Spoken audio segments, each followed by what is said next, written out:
Hello friend, स्वागत है आपका स्टडी सेंटर यूट्यूब चैनल पर। आप देख रहे हैं डीएलएड प्रथम सेमेस्टर प्रश्न पत्र गणित का है, जो आपका चतुर्थ प्रश्न पत्र है। 2023 का यह प्रश्न पत्र है, जिसको हम पूरा हल करेंगे। यदि आप चैनल पर नए हैं तो चैनल को सब्सक्राइब कर सकते हैं। यदि आपको वीडियो अच्छी लगे तो वीडियो को शेयर कर सकते हैं और कमेंट भी करें कि आपको वीडियो कैसी लगी। तो वस्तुनिष्ठ प्रश्न हैं, जो आपके 5 होते हैं। प्रश्न नंबर 1 है, 3/4 के योज्य प्रतिलोम का गुणात्मक प्रतिलोम होगा। तो एक ही संख्या के उसने 2 रूप पूछिए हैं। योज्य प्रतिलोम पहले निकालना है, फिर उसका गुणात्मक प्रतिलोम निकालना है। तो योज्य प्रतिलोम वह होता है कि कोई भी संख्या जो उसने दी है, उसी संख्या में यदि उसे जोड़ें तो उसका जोड़ जब शून्य प्राप्त होता है तो उसे योज्य प्रतिलोम कहते हैं। यदि किसी संख्या दी गई है और उस संख्या से गुणा करने पर यदि गुणनफल उसका प्राप्त 1 होता है तो उसको गुणात्मक प्रतिलोम कहते हैं।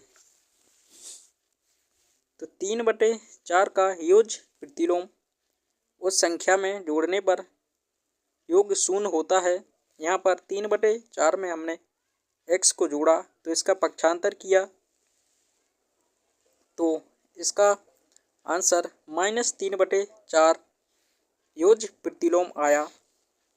अब इसका गुणात्मक प्रतिलोम करने पर जिससे इसका आंसर 1 आए, तो -3/4 का यदि हम विपरीत करें तो -4/3 होगा। इससे सभी कट जाएंगी और आंसर 1 होगा। तो इसका सही आंसर ऑप्शन बी -4/3 होगा। प्रश्न नंबर 2 है, किसी संख्या के 60%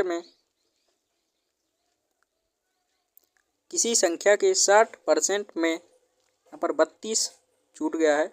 किसी संख्या के 60% में 32 को जोड़ने पर वही संख्या प्राप्त होती है, तो वह संख्या क्या होगी? कुछ प्रश्न इस प्रकार है, तो इसको हम देखते हैं। तो उस संख्या को माना हमने ये है, तो उस संख्या के 60% में यहाँ पर ए लिखा, फिर उसका 60% 60/100 उस संख्या में 32 को जोड़ने पर वही संख्या यहाँ पर प्राप्त हो रही है जो उसकी संख्या थी। तो इसको हमने काटा 20 से, 20 दिया, यहाँ पर 60 हो गए, 20×5 100, तो 3/5 यहाँ पर आ गया और 32 उसको जोड़ में था। तो जब इसका पक्षांतर किया तो 32 एक तरफ रहे और 3a/5 को पक्षांतर किया तो ये माइनस में हो गए। इसको भिन्न के रूप में हल किया, 5 और 1 का लासा आया, 5, 1 से इसमें भाग दिया, 5a इसका आ गया और 5 में 5 से 1 बार गया तो 3a ये भी आ गया। इसमें से इसको घटाया तो 2a/5 यहाँ पर बराबर लगाए तो क्रॉस गुणा किया तो 32×5 160 यहाँ पर आया और यहाँ पर 2a है, तो आपको केवल और केवल a का मान निकालना है। 2 से इसको काटा तो a का मान यहाँ पर 80 आ गया है। इसका ऑप्शन ए सही है। प्रश्न नंबर 3 है, 455 में पहले 5 और दूसरे 5 के स्थानीय मान के अंतर एवं योगफल का गुणनफल ज्ञात कीजिए। तो यहाँ पर स्थानीय मान, यहाँ पर इकाई से शुरू होकर जितने भी अंक पर पहुँचता जाता है उतने शून्य लगाए जाते हैं। जैसे 5 इकाई के अंक पर है तो इसका मान केवल 5 होगा। दूसरा 5 दहाई के अंक पर है तो इसका मान 50 होगा। यहाँ पर पहला 5 ए है, दूसरा 5 ए है। तो उसने प्रश्न में पूछा है पहले तथा दूसरे 5 के स्थानीय मान के अंतर, तो 50 और 5 का अंतर 45 होगा और 50 और 5 का योगफल यहाँ पर 55 होगा। 55 और 45 का जब गुणा करेंगे तो आंसर 2475। यहाँ पर आंसर ऑप्शन 3 सही होगा। प्रश्न नंबर 4 है,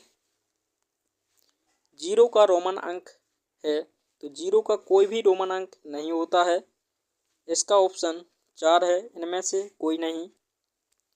प्रश्न नंबर 5 है, 25 प्लस 3/100 प्लस 4/100 का मान होगा। तो यहाँ पर आप 25 को डायरेक्ट जोड़ सकते हैं और यहाँ पर 3/100 है तो यहाँ पर नीचे 2 बिंदी हैं तो 3 का मान दशमलव के 2 अंक के बाद होगा और इसको हम दूसरे यहाँ पर 4/1000 है तो यहाँ पर नीचे 3 बिंदु हैं तो 4 का मान दशमलव के 0, 0 और 4 3 अंक के बाद होगा। तब हम इसको जोड़ेंगे 0.03.004। यहाँ पर 3 के बाद कोई अंक नहीं है तो यहाँ पर हम 0 मान लेंगे और इसको जोड़ेंगे तो 4, 3 और यहाँ पर 0 और यहाँ पर दशमलव आएगा। तो संख्या को हम 25 से जोड़ेंगे तो यहाँ पर 0, 0 ले लेंगे और दशमलव लगाएंगे तो यहाँ पर मान उसका 25.034। ऑप्शन 3 सही होगा। प्रश्न नंबर 6 है,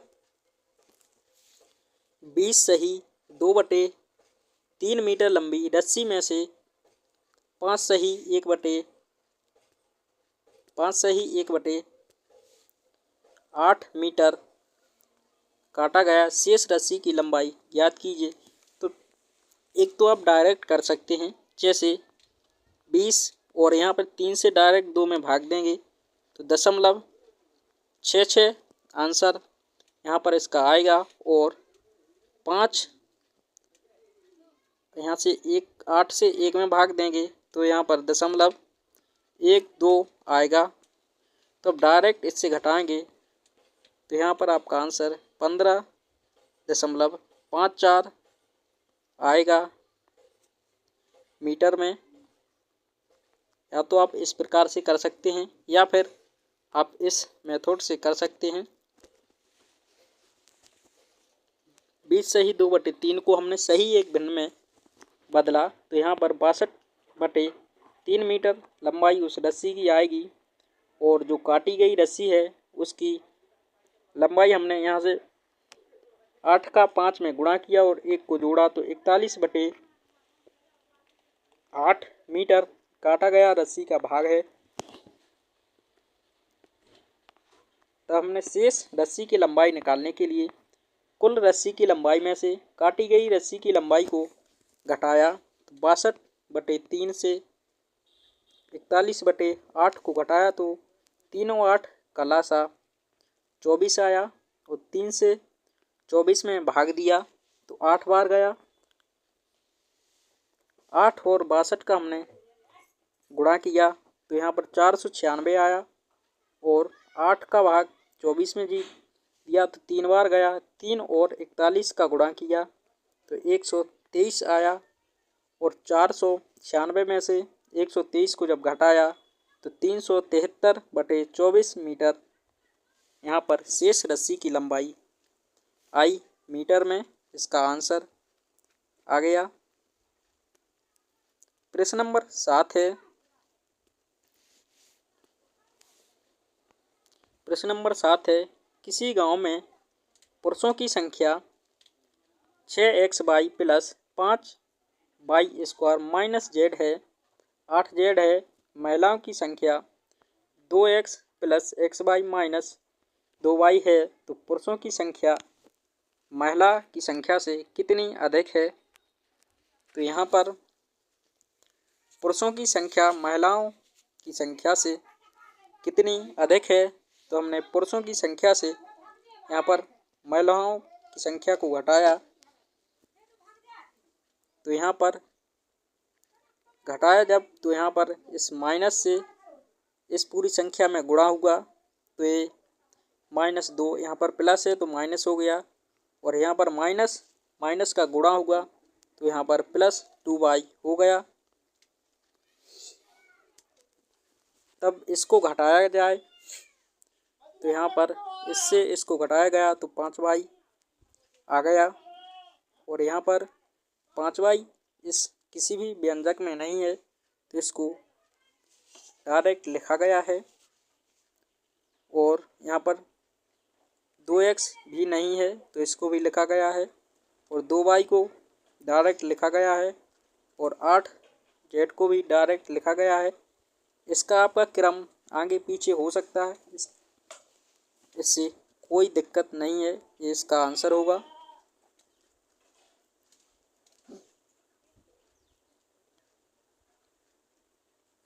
पुरुषों की संख्या इतनी महिलाओं की संख्या से अधिक है।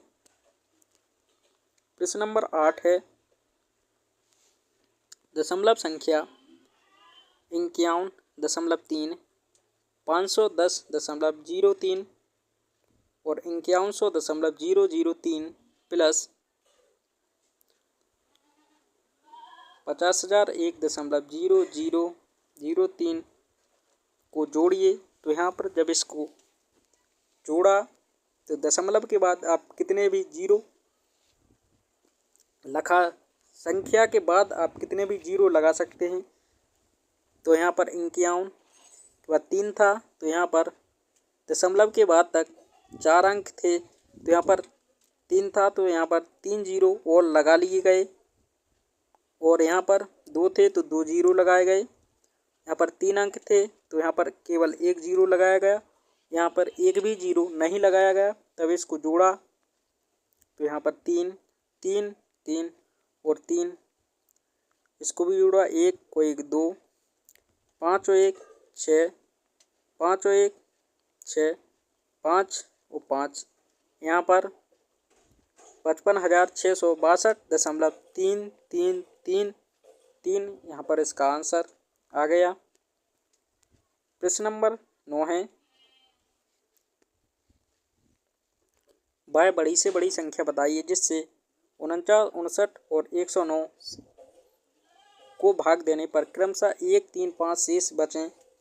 तो दी गई संख्या में से शेषफल को पहले घटाया गया है।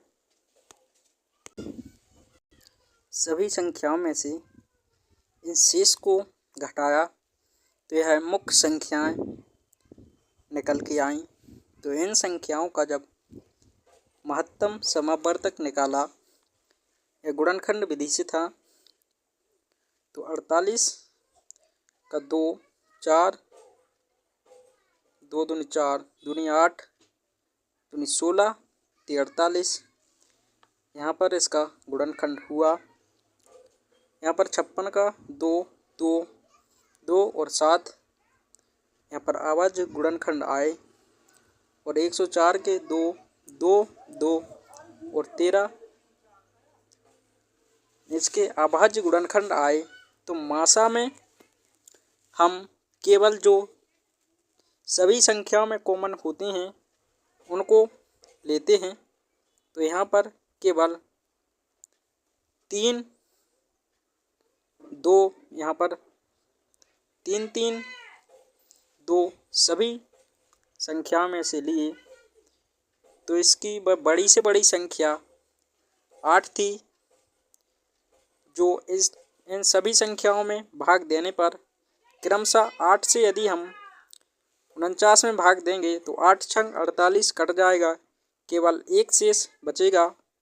और यदि 8 से 59 में भाग देंगे तो 8 सत्ते 56, 3 इसमें भी शेष बचेगा। और 8 से इसमें भी जब भाग देंगे तो यहाँ पर 5 शेष बचेगा। यहाँ पर 8 एकम 8, यहाँ पर 2 बचे 29, 8 3 24, यहाँ पर 5 शेष इसमें से भी बचेंगे। बड़ी से बड़ी संख्या 8 होगी। प्रश्न नंबर 10 है। एक प्रश्न ये आता ही आता है हर पेपर में, या तो 90 डिग्री या 60 डिग्री या 120 डिग्री का कोण आपसे पूछता है। पटरी तथा प्रकार की सहायता से 90 डिग्री कोण की रचना कीजिए। तो यहाँ पर रचना करना है। रचना के पद नंबर 1, एक सीधी रेखा खंड ए बी खींची। यहाँ पर एक रेखा ए बी जिस प्रकार से खींचते जाएं और बनाते जाएं। नंबर 2, बिंदु ए को केंद्र मानकर किसी भी एक त्रिज्या या एक उचित त्रिज्या जो इस लाइन से बाहर की या अंदर तक की हो, एक चाप खींचिए जो रेखाखंड को किसी सी बिंदु पर काटे। इसके को केंद्र मानकर एक चाप लगाइए जहां पर जे इसको सी बिंदु पर काटे। बिंदु सी को केंद्र मानकर उसी त्रिज्या का एक और चाप खींचिए जो पहले चाप को कुछ इस प्रकार से बनेगा चाप। जब हम ए को केंद्र मानकर खींचेंगे, जब हम सी को केंद्र मान करके खींचेंगे तो कुछ इस प्रकार का बनेगा। बिंदु सी पर काटे, बिंदु सी को केंद्र मानकर यहाँ पर डी आ जाएगा केंद्र। नंबर 4, बिंदु डी को केंद्र मानकर उसी त्रिज्या का एक और चाप खींचिए जो पहले चाप को बिंदु सी को केंद्र मानकर एक और चाप खींचिए जो यहाँ पर ई पर इसको काटे। यहाँ पर बिंदु डी और ई को केंद्र मानकर समान त्रिज्या के दो चाप खींचे जो एक दूसरे को बिंदु पर काटते हैं। तो इन दोनों को केंद्र मानकर यहाँ पर एक चाप इधर लगेगा। तो यहाँ से इसकी यहाँ से कुछ इस प्रकार का कोण 90 डिग्री का बनेगा। डी और ई को केंद्र मानकर समान त्रिज्या के दो चाप खींचे जो एक दूसरे को बिंदु एफ पर काटते हैं। और बिंदु ए और एफ को मिलाते हुए एक रेखाखंड खींचिए तो ए एफ होगा कोण एफ ए बी और ही 90 डिग्री का कोण होगा। यहाँ पर पहली लाइन थी कुछ इस प्रकार से, ए बी एक लाइन खींचिए, ए को केंद्र मान करके एक कोई चाप खींचिए। तो जब हम प्रकार ए पर लगाएंगे तो कुछ इस प्रकार से चाप खींचा। यहाँ पर सी बिंदु आया, यहाँ सी बिंदु को केंद्र मानकर एक यहाँ से चाप खींचा गया। यहाँ पर बिंदु डी आया, अब डी को केंद्र मानकर एक और पहले चाप पर खींचा गया कुछ इस प्रकार। यहाँ पर ई आया,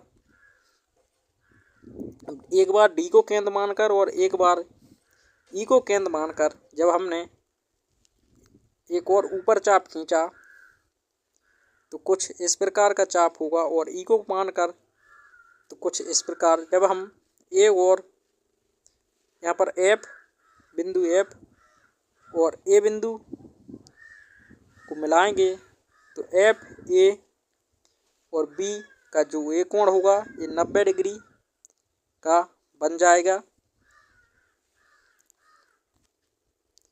प्रश्न नंबर है 11, एक समबाहु त्रिभुज जिसकी त्रिज्या 4 सेंटीमीटर है, इसका क्षेत्रफल ज्ञात कीजिए। तो समबाहु त्रिभुज का क्षेत्रफल √3/4 गुणा भुजा स्क्वायर होता है। तो यहाँ पर भुजा का मान यहाँ पर रखकर सीधा आंसर 4√3 वर्ग सेंटीमीटर में, वर्ग क्योंकि इसका क्षेत्रफल निकाला है इसलिए वर्ग सेंटीमीटर या सेंटीमीटर स्क्वायर इसका आंसर आएगा। यहाँ पर 4 को 2 बार क्योंकि यहाँ पर स्क्वायर लगा है, 4 से 4 एक कट जाएगा और 4√3 इसका आंसर आ जाएगा। प्रश्न नंबर 12 है, एक आयताकार बगीचे की लंबाई एवं चौड़ाई में अनुपात 5:3 है। यदि आयताकार बाग का क्षेत्रफल 1500 वर्ग फीट है तो इसका बाग के चारों ओर तार लगाने के लिए कितना खर्च आएगा, जबकि तार का मूल्य 12 रुपया प्रति फीट के हिसाब से है। तो इसका हल है, माना उस आयताकार बगीचे की लंबाई को यहाँ पर अनुपात में थी तो इसको लंबाई को पूरा 5a माना तो अनुपात हट गया, और इसकी चौड़ाई को 3a माना तो आयत का क्षेत्रफल होता है लंबाई गुणा चौड़ाई।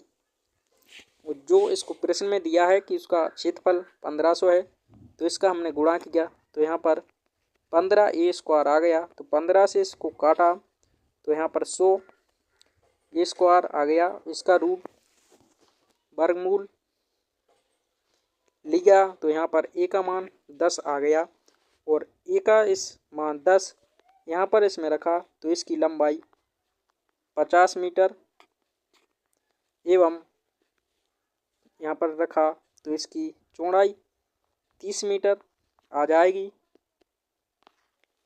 तब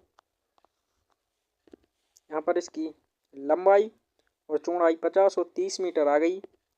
बगीचे का परिमाप 2 गुणे लंबाई प्लस चौड़ाई होता है। यहाँ पर 2 इसकी लंबाई 50 है और चौड़ाई 30 निकल आई तो इसका परिमाप 160 फीट होगा, और प्रति वर्ग फीट के हिसाब से 12 रुपये इसका खर्च था।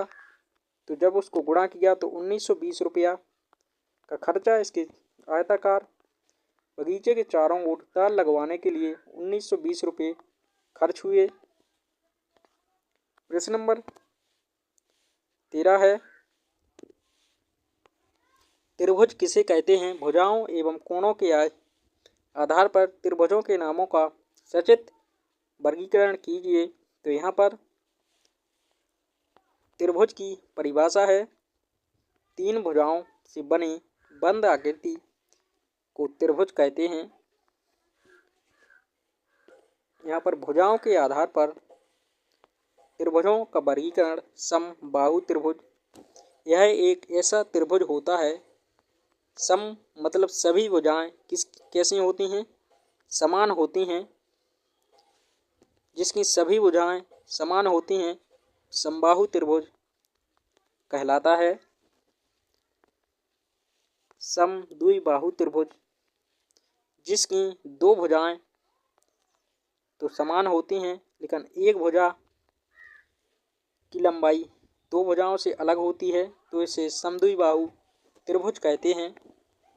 विषमबाहु त्रिभुज, जिसकी सभी भुजाएं अलग अलग होती हैं उसे विषमबाहु त्रिभुज कहते हैं। आप इन चित्रों को भी बनाना है और इसकी परिभाषा भी लिखना है। नंबर 2 है, कोणों के आधार पर त्रिभुज का वर्गीकरण। नंबर 1 न्यून कोण, नंबर 2 समकोण, नंबर 3 अधिक कोण। न्यून कोण वह कोण होता है जिसके मान 90 डिग्री से कम हो उसे न्यून कोण कहते हैं। न्यून कोण त्रिभुज कहते हैं जिसका मान त्रिभुज के कोणों का मान 90 डिग्री से कम होता है उसे न्यून कोण त्रिभुज कहते हैं। समकोण त्रिभुज, जिसका एक कोण 90 डिग्री का होता है उसे समकोण त्रिभुज कहते हैं। अधिक कोण ऐसा त्रिभुज होता है जिसका एक कोण 90 डिग्री से अधिक का बना होता है उसे अधिक कोण त्रिभुज कहते हैं। न्यून कोण त्रिभुज में कोई भी एक कोण जो 90 डिग्री से कम का होगा उसे न्यून कोण त्रिभुज कहते हैं। प्रश्न नंबर 14 है, रचित अपनी मासिक आय का 80% खर्च करता है और 120 रुपये मासिक बचाता है। 120 रुपये मासिक बचाता है तो उसकी वार्षिक आय एवं खर्च ज्ञात कीजिए। तो रचित अपनी मासिक आय का 80% खर्च कर देता है, इसका मतलब है कि वह 20% ही बचाता है और 20% की जगह उसका मान 120 रुपया है तो उसकी कुल आय 100% होगी। तो यहाँ पर 100% का मान 20 से यहाँ पर 5 से गुणा करेंगे तो 100% का मान निकल आएगा और 120 से यहाँ पर 5 से गुणा करेंगे तो यहाँ पर उसकी कुल मासिक आय 600 रुपये थी, जिसमें से उसने 120 रुपया बचाई और 480 रुपया उसने खर्च किए। यहाँ पर उसकी खर्च 480 रुपये आया। तब उसकी वार्षिक आय ज्ञात करने के लिए वार्षिक मतलब एक साल की आय यहाँ पर 12 महीना से उसमें गुणा किया तो उसकी वार्षिक आय 7200 रुपया आई और वार्षिक खर्च एक महीने का 480 था तो 12 महीने का 5760 रुपया उसका खर्चा आया। यह इसका आंसर है। प्रश्न नंबर 15 है, रमेश के बगीचे में विभिन्न प्रकार के फूलों के पौधे लगाए गए हैं। नीचे दी गई सारणी में इन पौधों की संख्या दी गई है, इन्हें पिक्टोग्राफ द्वारा प्रदर्शित कीजिए। तो यहाँ पे पिक्टोग्राफ क्या है? तो पिक्टोग्राफ वह होता है कि यदि दिए गए आंकड़ों को चित्र के माध्यम से बनाया जाए तो वो पिक्टोग्राफ कहलाता है। तो यहाँ पर फूलों की संख्या गेंदा की 25, जूही की 10 और चमेली की 15 और रजनीगंधा की 45 और गुलाब की 35 है। तो यहाँ पर एक मानक मान माना जाता है जो सभी फूलों में हो। तो यहाँ पर 5 फूल के बराबर हमने एक मानक चित्र को माना। तो यहाँ पर 5 से 25 में भाग दिया तो 5 बार गया तो यहाँ पर 5 फूल के चित्र गेंदा में होंगे। यदि जूही के 10 फूल हैं तो 10 में 5 से हमने भाग दिया तो यहाँ पर 2 फूल जूही के होंगे और चमेली के फूलों में 15 थे तो 5 से इसमें भाग दिया तो 3 फूल इसके भी बनेंगे और रजनीगंधा के 45 हैं, 5 से इसमें भाग दिया तो यहाँ पर 9 फूल इसके बनेंगे और गुलाब में यहाँ पर 5 से दिया तो 7 फूल इसके बनेंगे। तो यहाँ पर पिक्टोग्राफ के माध्यम से इसे बनाया गया है। पैमाना हमने 5 फूल बराबर एक चित्र को माना है। तो यहाँ पर गेंदा के यहाँ पर किसी भी फूल के आप माध्यम से चित्र के माध्यम से ही बनाना है डाटा को।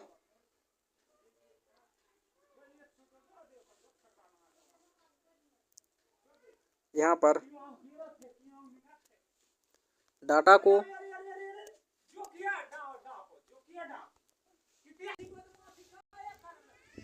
यहाँ पर गेंदा के फूलों को यहाँ पर 5 फूल को एक चित्र के बराबर हमने पैमाने को माना है। तो यहाँ पर गेंदा के 25 फूल थे तो यहाँ पर 5 चित्रों को बनाया गया है। यहाँ पर जूही के 10 फूल थे तो यहाँ पर 2 चित्रों को बनाया गया है। चमेली के यहाँ पर 15 फूल थे तो 3 चित्रों को बनाया गया है। रजनीगंधा के 45 थे तो यहाँ पर 9 चित्रों को बनाया गया है। इसके अलावा आप कोई भी चित्र बना सकते हैं। और गुलाब के 35 फूल थे तो यहाँ पर 7 चित्रों को बनाया गया है। तो इस प्रकार से कोई एक बार ग्राफ, दंडग्राफ या पिक्टोग्राफ का प्रश्न या समांतर मध्य का प्रश्न आपको इन 4 में से कोई भी एक प्रश्न जो 2 नंबर का आपके पेपर में पूछा जाएगा। प्रश्न नंबर 16 है, एक वृत्त की परिधि 22 मीटर है, उस वृत्त का क्षेत्रफल ज्ञात कीजिए। तो यहाँ पर वृत्त की परिधि का सूत्र 2πr होता है। तो यहाँ पर परिधि दी है, इसके बराबर हम 22 को लिखकर एक त्रिज्या का इसकी मान निकालेंगे। यहाँ पर पाई के स्थान पर 22/7 लिखा गया है, जो इसका मान होता है। तो यहाँ पर नीचे 1 लिखकर इसका क्रॉस गुणा करेंगे। तो यहाँ पर 22 × 7 और यहाँ पर 22 दूनी 44 r होगा। यहाँ पर 22 से इसको काटेंगे तो 2 r आया और यहाँ पर 7 शेष बचा। यहाँ से 2 से 7 को काटा तो r का मान 3.5 मीटर त्रिज्या आ गई। तब उस वृत्त का क्षेत्रफल निकालने के लिए सूत्र होता है πr²। यहाँ पर r की घात 2 है, तो इसकी त्रिज्या को 2 बार यहाँ पर लिखा गया है। 7 से 0.35 भाग दिया तो 0.5 इसका बार गया। तो इसको सभी का जब हमने गुणा किया तो 38.5 मीटर स्क्वायर, क्योंकि इसका क्षेत्रफल निकाला है तो इसका पैमाना स्क्वायर में आता है। प्रश्न नंबर 17 है, एक कक्षा में 60 विद्यार्थी हैं। 50% विद्यार्थी प्रथम श्रेणी में उत्तीर्ण हुए, 40% विद्यार्थी द्वितीय श्रेणी में तथा शेष तृतीय श्रेणी में उत्तीर्ण हुए। तो ज्ञात कीजिए कितने विद्यार्थी तृतीय श्रेणी में उत्तीर्ण हुए। तो यहाँ पर कुल विद्यार्थी 60 थे, तो प्रथम श्रेणी में 5, तो यहाँ पर 60 का 50% जब निकाला तो यहाँ पर 30 विद्यार्थी प्रथम श्रेणी के आए और द्वितीय श्रेणी में यहाँ पर 40% थे। तो 60 का 40 जब निकाला तो यहाँ पर 24 विद्यार्थी द्वितीय श्रेणी में आए। यहाँ पर 30 और 24 54 विद्यार्थी हो जाते हैं। तो तृतीय श्रेणी के केवल 6 विद्यार्थी शेष रह जाते हैं। यहाँ पर कुल 10, एक बार 50 और एक बार 40% विद्यार्थी प्रथम और द्वितीय श्रेणी में हो गए। तो 10% छात्र तृतीय श्रेणी में रह जाते हैं। तो यहाँ पर 60 का 10% जब निकाला तो यहाँ पर 6 विद्यार्थी तृतीय श्रेणी में उत्तीर्ण हुए होते हैं, जो इसका आंसर है। प्रश्न नंबर 18 है, यदि a बराबर -2 है,